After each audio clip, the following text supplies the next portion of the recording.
Hello guys, this is Adam and I hope that you are doing good. Today we will be talking about the M5 Max MacBook Pro. So here we have two options. We can choose the 14-inch or the 16-inch model. Assuming that you are going with the Max, then most likely you are going to go with the 16-inch. For the color, let's say we are choosing for this one silver, and then with the silver we are going with the standard display. With the standard display here we have the M5 Pro chip and then the M5 Max chip. Now, in terms of the M5 Max chip, you do have two options. You have the 18-core CPU and then the 32-core GPU. And then for an extra $280 if you are using the student discount, or $400 if you are through the regular price, you can jump to 40-core GPU. However, the 18-core CPU would stay the same. I would honestly go for the extra 8 cores of GPU. And not necessarily because you are getting an extra 8 cores, because you are actually getting more bandwidth, as the base bandwidth for the 18-core CPU and then the 30-core GPU, the base bandwidth is about 400. With the 40-core GPU, your memory bandwidth will jump all the way to 607, and I do recommend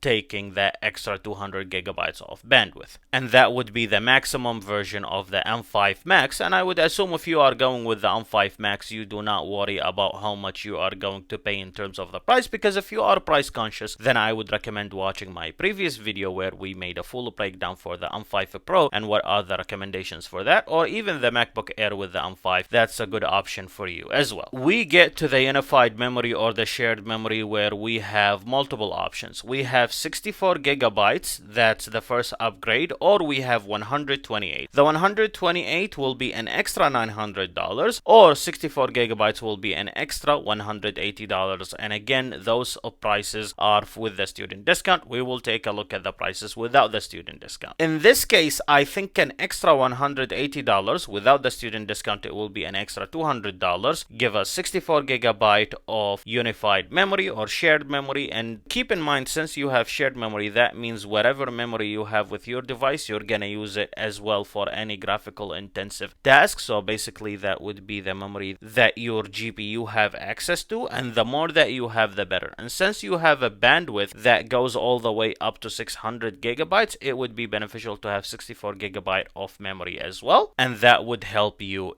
greatly. Even with a swap memory, you can actually be having a lot to work with. Now, in terms of the 128 gigabytes, that's something I do not recommend. In terms of the storage, the basic storage that we are getting is 2 terabytes, and I would honestly stick with that, and I would not upgrade it. Now, for an extra $540, you can go to 4 terabytes, but keep in mind, when you click on the 4 terabyte, you are not paying an extra $540 to get an extra 4 terabytes, so you would have a total of 6 terabytes. You're only paying for an extra 2 terabytes, so your total would be 2. So if you click on this, you're only paying $540 for an extra 2 terabytes. And I think you can get an external drive that is 4 terabytes for that price, if not more. So I would not do that. I would stick with the 2 terabytes, which will be plenty enough. And with that in mind, here we have the power adapter option. You are getting the best power adapter option, which is the 140 watt USB-C, so go with that. And then the final price for everything that we have will be $4,280, and that's the price with the student discount. And if you are not using the student discount, your price will be $4,599, aka $4,600. Now, if you don't know how to use your student discount, all what you gotta do is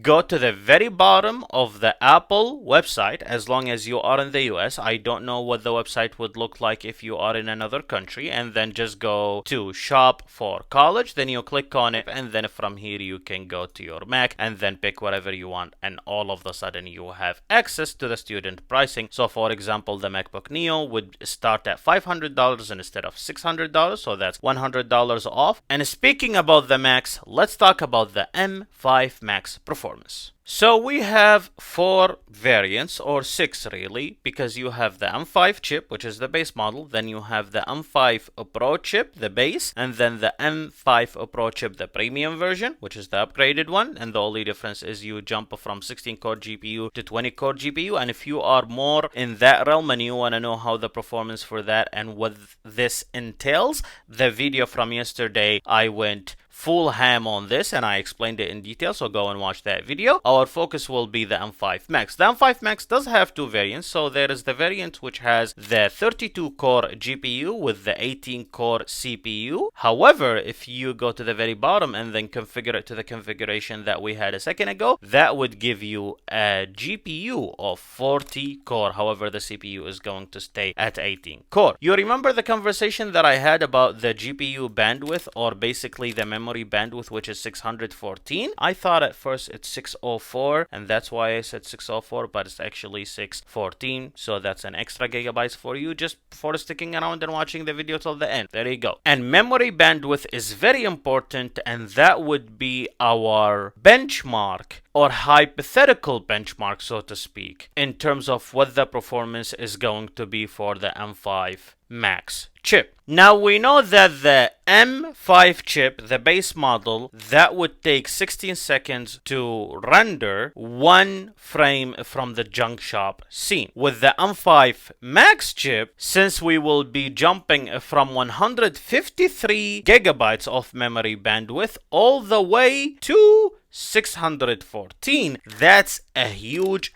jump of almost 3 folds. So does that mean that our performance is simply 300% better from the M5? Of course not. Meaning, if we want to divide 11 by 3, that should give us about 4 to 5 seconds. And of course, those numbers are hypothetical because we will get the machine in our hands very soon and then we will test it in depth and we will have the actual number. Now, who do I recommend the M5 Max chip for? If you are working with a Blender, I do recommend it. If you are working with ZBrush, Cinema 4D, Autodesk Maya, AutoCAD, whatever that might be, you will be good to go in a general sense. And if you are doing anything 2D related, I honestly think the M5 Max chip is an overkill for 2D, but if you have the money to go for it, sure, why not? However, even if you are doing 2D animations and you are using either Photoshop or Eclipse Studio Paint, you do have cheaper options that would meet that criteria. But again, if you want to go with the M5 Max chip, you will be good to go as well. However, for my 3D folks, that's a very solid option. I would not recommend it if you are using Unreal Engine, and in terms of why, because Unreal Engine does not work with the Mac OS in a general sense. It has nothing to do with how powerful the M5 series of chips are. It has more to do with the fact that Unreal Engine does not work.